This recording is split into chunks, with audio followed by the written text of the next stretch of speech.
Fifaliana ho ahy ny mpitandrina sofonirina Ramboarison no miarahaba antsika rehetra sy manaraka ary koa mihaino ny fandarana azo antoka fanavotana amin'ny Kristy na aiza no misy anareo.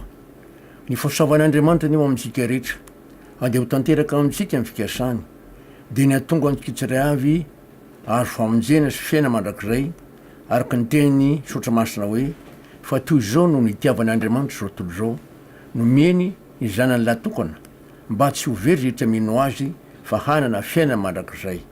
Fa Andriamanitra tsy naneraka ny zanaka ho amin'izao tontolo izao hanameloko zao tontolo izao fa mba hamonjeny zao tontolo izao. Hitanareo amin'ny Jaona 4:4 sy 7 zany. Ka ny fahasoavan'Andriamanitra dia hitosaka be deabe amintsika tokoa ka tonga an'Andriamanitra mamesaina fahendrena fahalalana ary koa matsisosaina ty mpanolotsy tsy mahasoa ity ary ametraka ny teny eo am'vavako. Ary indrindra koa noho ny asa amin'ny fanamasina mitondra ny teny rehetra ny amintsika izay manaraka sy mihaino zao fandarana izao rehefa nosokafan'Andriamanitra amin'ny fo mampanasa ny saina atanteraka ny fikasany ka izy koa no ampitoetra ny teny satria teny avy amin'ny any no angatahantsika mba azontsika zany fiaina mandrakizay. Ary satria moa ny tenin'Andriamanitra no dinihana sy azavaina dia hivavaka atsika. Misaotra anao zahay Andriamanitra fa mampamonjy anao tamin'ny lalan'i Jesosy Kristy Tompo ary rainay no zany fanavotana izy tamin'ny alalan'ny zanakao zany dia misaotra anao zahay fa ianao no fahasoavanao dia hiasa amin'ny mpanomponao misaina fahendrena fahalalana ary ametraka teny am'vavako ary koa atanteraka amin'ny fikasanao sitraponao aminay izay manaraka sy mihaino zao fandarana zao. Koa dia ho anao ny dera, ho anao ny saotra, anao ny voninahitra ary amin'ny anaran'i Jesosy Kristy Tompo no anolorana zany vavako zany. Saotra Andriamanitra. Amen. Alleluia. Efa nidonitsika teto ny amin'ny hoe ny rahan'i Jesosy, ny fanavotana tamin'ny ota manandevo. Ankehitriny kosa tika dia andinika ny amin'ny hoe ny fibebahana haitsika ve ny mibebaka ary ny fihaiken-keloka. Zava-dehibe izany satria raha tsy misy ny fibebahana, tsy misy ny fihaiken-keloka dia tsy tonga amintsika ny fanamarina izao men'Andriamanitra mamaim-poana. Ka dia hodinitsika izany voalaza ao amin'ny Baiboly satria ny antso na nataon'ny Jaona mpanao batisa dia antso lehibe tokoa araka ny voalaza ao amin'ny Matthieu 7 nandiny ny voalohany sy ny faharoa. Matthieu 7 andiny voalohany sy ny faharoa vakitsika amin'ny anaran'i Jesosy Kristy Tompo zany manao hoe tamin'izany andro zany dia niseho Jaona mpanao batisa nitory tany anefitra ny Jodia manao hoe mibebay ianareo fifakaiky ny fanjakan'ny lanitra. Nitory Jaona mpanao batisa ary zay ny antso voalohany nataony hoe mibebay ianareo fakaiky ny fanjakan'ny lanitra. Ary maro reo olona nanatona azy hatramin'ny fahasory mpanoradalàna dia izao koa ny teniny eo amin'ny 15 satria raha vakitsika 17 dia izao mihitsy ny voalaza. Matthieu 7 ny 17 amin'ny anaran'i Jesosy. Fa noho nakita ny fariseo sy ny sadoseo maro nanatona ny batisany izy dia hoy izy taminy hitaranaky ny menarana iza no nanoro-hevitra anareo handositra ny fahatezerana ho azy koa mamoaza voa mendriky ny fibebahana ka anareo. Jereo le teny fa reo mpitondra fivavahana teo amin'ny firenena jiosy ny fariseo sy ny sadoseo nanatona dia mahagaga ny fomba fitenin'ny Jaona mpanao batisa eto hoe iza nanoro-hevitra anareo handositra ny fahatezerana ho avy. Ary mba ampibebaka an'izy ireo dia hoy izy koa mamoaza voa mendriky ny fibebahana zany eo ka mba ho hita eo amin'ny fiainanareo ny fibebahana fa tsy hoe mivavaka fotsiny hoe makany amin'ny trano fibebahana sy mivavaka fotsiny nareo fa misy tokony isy vokany be dehibe tokoa ny amin'ny fibebahana. Ary raha tohirantsika ihany ny fanambarana Jaona Mpanao-Batisa araka voalaza amin'ny Marika dia manamafy zany teny zany. Marika toko voalohany andininy fahaefatra. Marika toko voalohany andininy fahaefatra amin'ny anaran'i Jesosy manao hoe de niseho Jaona sy nanao batisa tany anefitra ka nitory ny batisa ny fibebahana ho famelan-keloka. Mazava tsara eto ny teny hoe batisa ny fibebahana, zany hoe nitory ny fibebahana izy ary nitarika ny olona mba atao batisa. Mifandray zany a ny fibebahana sy ny batisa, misy fifandraisany ary baiko avy amin'Andriamanitra mihitsy ny hoe mibeba. Ary avakina ary ny andininy fahadimy misy teny toy zao, Marika toko voalohany andininy fahadimy amin'ny anaran'i Jesosy, dia nandeha nanatona azy ny tany Jodea rehetra sy ny mponina rehetra tany Jerosalema ka natao mibatisa tao amin'ny on'ny Jordany reny rehefa niaiky ny fahotany. Zao tsara fa nambarako teo aloha hoe misy fifandraisany ety ny fibebahana sy ny batisa, ka rehefa ho amin'ny batisa miaiky ny fahotany ny olona, kanefa ataony olona ahoana niaiky ny fahotany raha tsy misy ny fibebahana.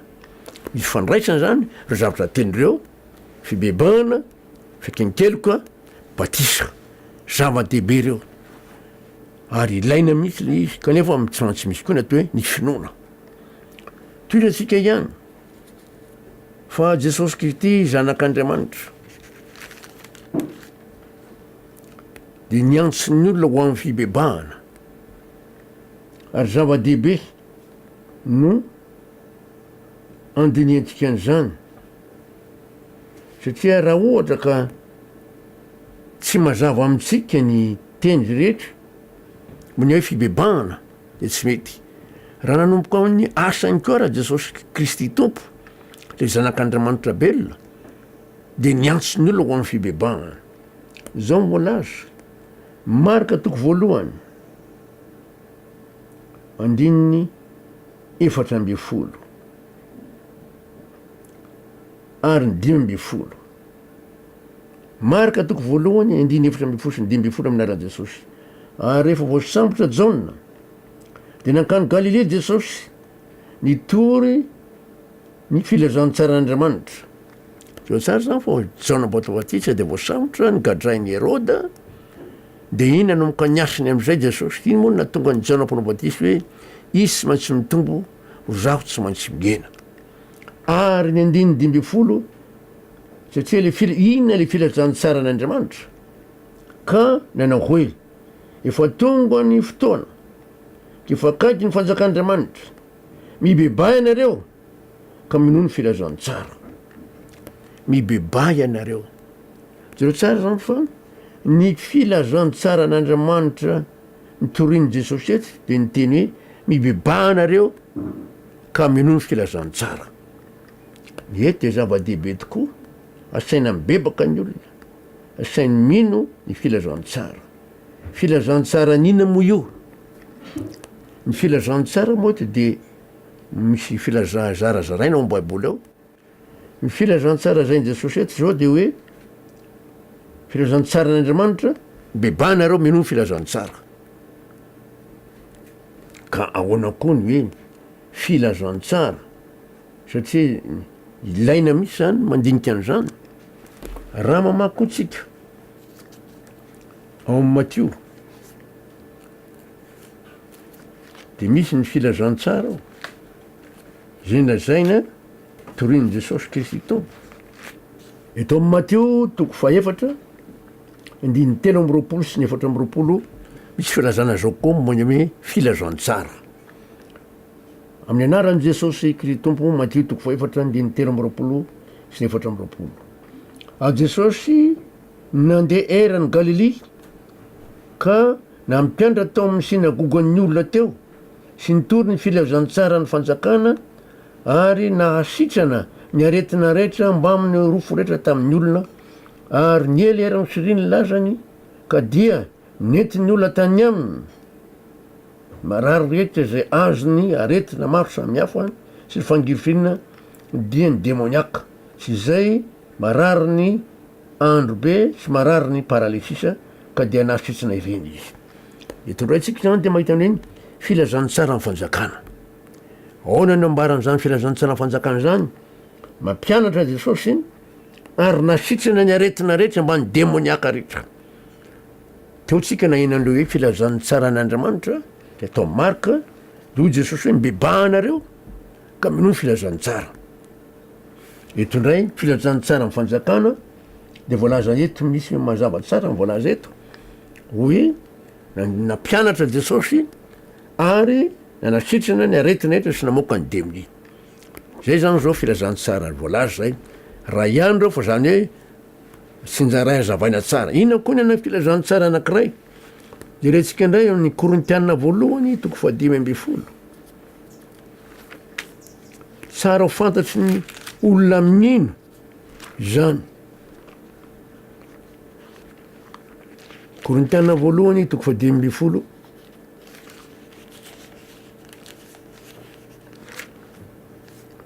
Ny andininy voalohany ka hatramin'ny fahatelo. Ovakitsika amin'ny anaran'i Jesosy Kristy Tompo zany. Ary ampahafantariko anareo rahalahy ny filazantsara zay nitoriako taminareo sy noraisinareo sady niorenaneo. Ny apôstôly Paoly no manambara eto. Raha vakitsika nytoy ny amin'ny andinin'ny faharoa dia milaza hoe zay amonjenanareo koa raha tananareo tsara alaka izay teny notoriako taminareo raha tsy nino foana ianareo. Zereo tsara eto misy fanazoana hoe zay amonjenanareo koa, filazantsara ny famonjena zany. Ary io le natonga Jesosy ny teny hoe izy nitory ny filazantsara n'Andriamanitra ka nilaza hoe mibebahanareo ary minomy filazantsara. Le filazantsara ny famonjena ny tiantsy sorazaina tamin'izany. Ary koa ny filazantsara fampiana mampianatra ary koa ny fanasitrana sy ny fangagana zay nataon'i Jesosy.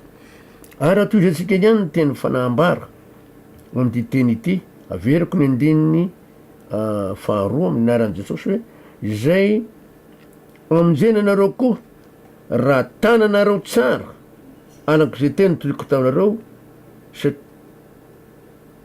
raha tsy mino foana ianareo. Teny ilaina mihitsy zany mino le izy. Tananareo tsara mino foana. Ny andininy fahatelo. Jereo tsara amin'ny fanambarana eto fa tena zava-dehibe mihitsy ny teny zay nambarany Soratra Masina. Fa natolotra anareo ho isan'ny voalohany indrindra ilay noraika dia zao: Kristy maty noho ny fahotantsika araky ny Soratra Masina. Zay aloha zany, Kristy maty noho ny fahotantsika. Ary andininy faefatra, Korintiana voalohany 5:10 dia nalevona ary natsanga tamin'ny andro fahatelo araky ny Soratra Masina. Zereo tsara zany, tokony fatara tsara zany ny amin'ny hoe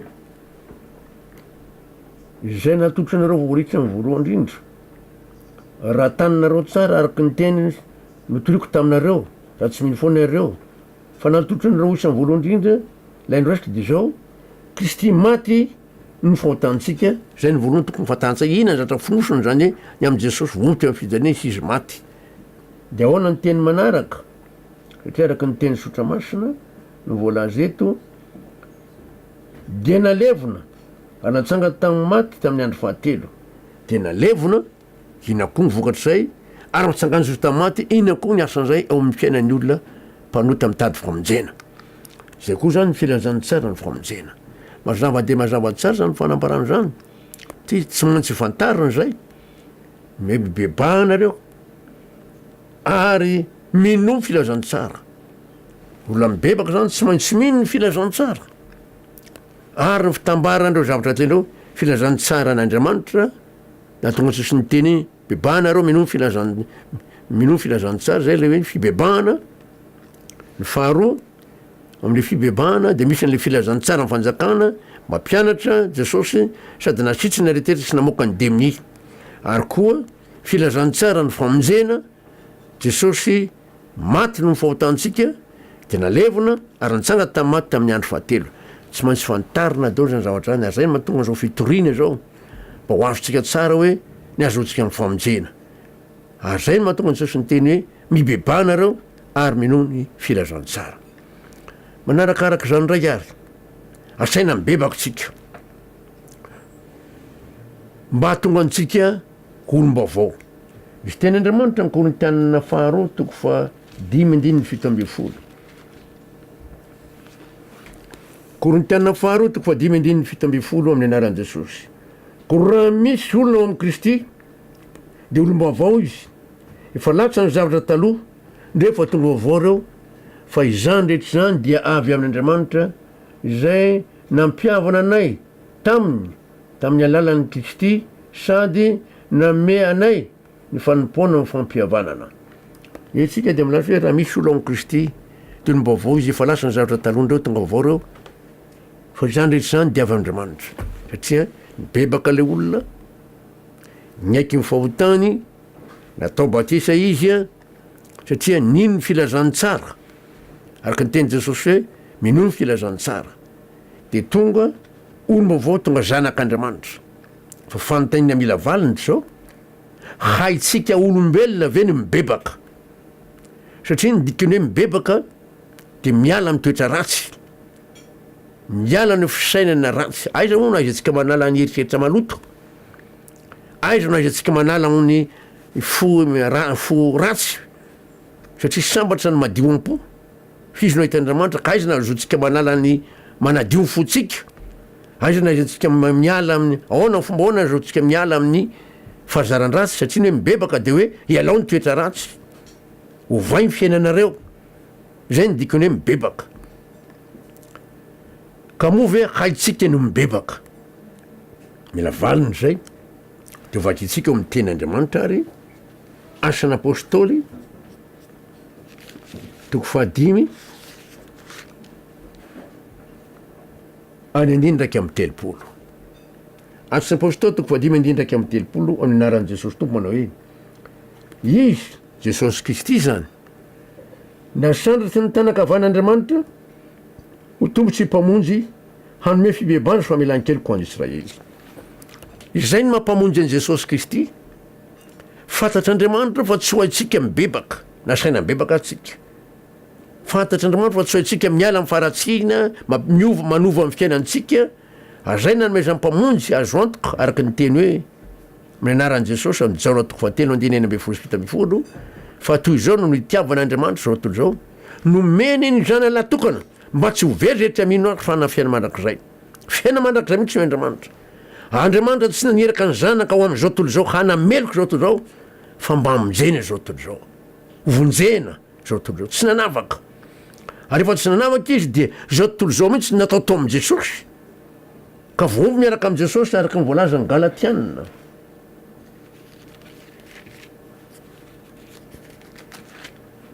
Galatiana toko fa 1:4.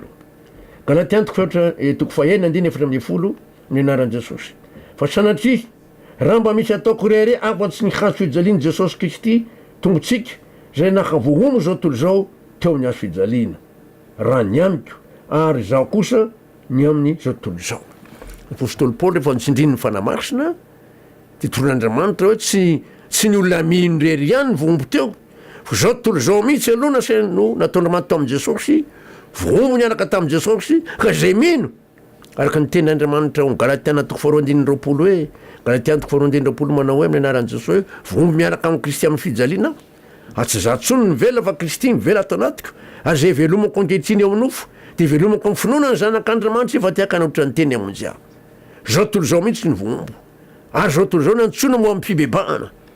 Fibebahana ao saingy zao tsy hain'ny olona mibebaka fa atsan'i Jesosy Kristy araka le voalaza tao amin'ny asa apôstôly zay tiako iverenany ny asa apôstôly toko fa 5:30 apiako ny andiny roa amby telopolo suppose teo toko fadimy andiny ndraiky amby telopolo sy ny roa amby telopolo amin'ny anaran'i jesosy izy zany hoe jesosy nasandra ny tanakavan'andriamanitra ho tonga sy mpamonjy hanome fibebahana sy famelan-keloka any Israely sady mame fibebahana izy zany mame fiamalan-keloka jesosy kristy tompo ny andininy faharoa amby telopolo ary zakay dia vavolombelony zany zavatra izany ary ny fanahy masina koa izay efa nomen'andriamanitra ny manaiky azy anjarantsika ny manaiky amin'ny fitahiry amin'ny fanahy masina zao tsara fa zao tsy haitsika mibebaka ary famelan-keloka ho an'ny olona zay miaiky de omen'andriamanitra tanteraka ary jereo koa ny ten'andriamanitra fa zava-dehibe ny fibebahana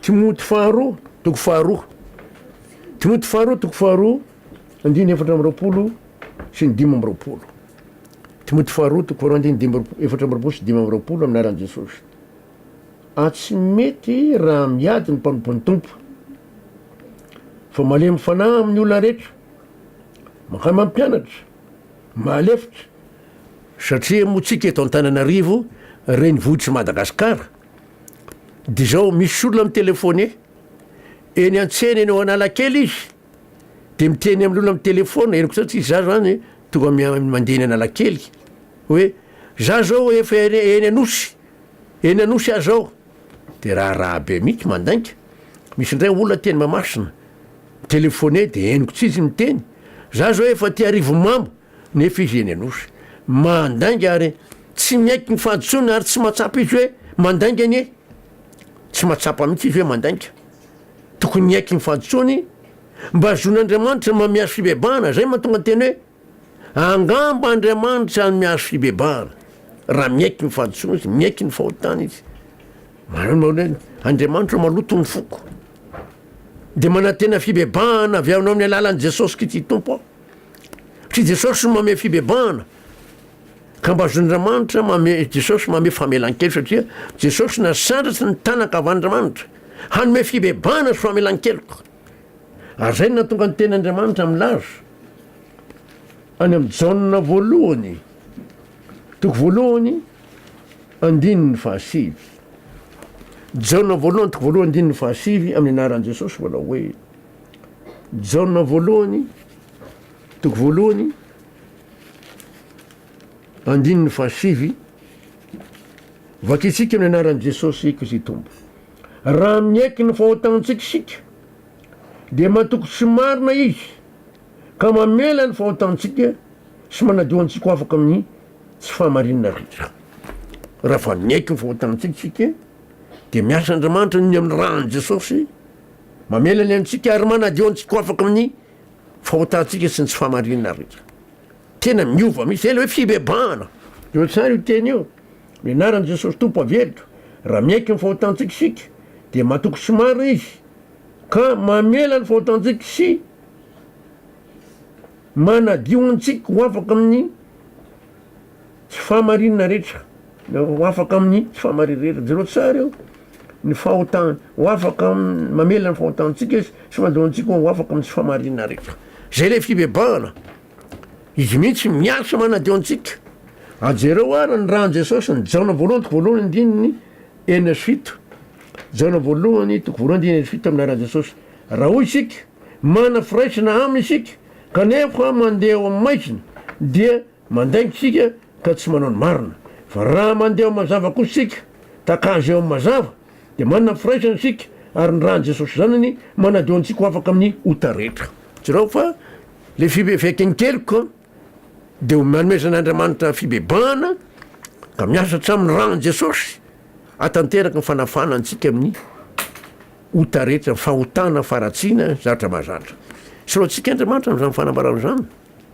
satria tena tsy haitsika mibebaka ary na ny Fihaiken-keloka de meny ary zay mahatonga ny tenin'Andriamanitra hoe raha misy olona ao amin'ny Kristy de olom-baovao izy efa latsa ny zavatra taloha ndreo fa tonga vaovao reo fa izany rehetra zany dia avy amin'Andriamanitra satria Jesosy no mame fibebahana ary fa niaiky ny fahotana de meny Jesosy Fihaiken-keloka ary niasa amin'Andriamanitra nohony amin'ny ran'i Jesosy manadio antsika ho afaka amin'ny tsy famarina sy ny ota rehetra ary isaon'Andriamanitra satria mandrak'izay ny famindram-pony izany ka dia ankalazany satria zava-dehibe tokoa zany hoe fibebahana tolotr'andriamanitra amin'ny lalan'i jesosy Kristy tompo ary fiekenkeliko aza dia ny fanamasina mampiakentsika ny fahotana araka ny tenin'andriamanitra raha teo Jaona 4:12 Jaona 4:12 satria tsy vitatsika na dia ny hoe gnaiky ny fahotantsika aza asan'ny fanamasina io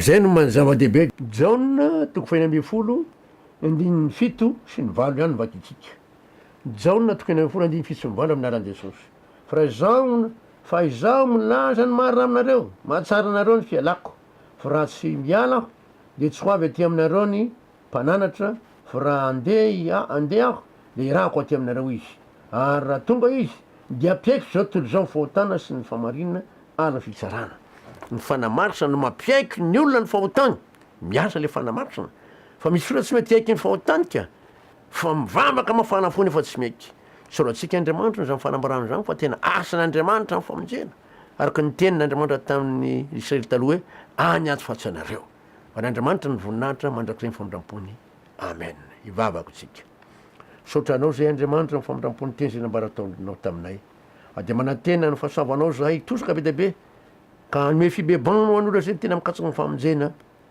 ka tonga azy aiky ny fahotana no ny asa ny fanao masina ka tonga anao manome famelan-keloka ary manovanay ho afaka amin'ny fahotana sy ny faharatsiana rehetra noho ny amin'le ran'i Jesosy ka dia ho anao ny dera ho anao ny saotra no voninahitry Andriamanitra amin'ny anaran'i Jesosy Kristy tompo saotra Andriamanitra amen alleluia veloma mandram-piona fa zao Andriamanitra amintsika rehetra tompoko ary fiadan-Andriamanitra tanteraka amintsika ka dia andray zany fibebahana avy amin'i Jesosy sy ny famelan-keloka ary tonga antsika tena tonga zanak'Andriamanitra olom-baovao noho ny fahasoavana famonjena ataon'Andriamanitra amin'ny alalan'i Jesosy amen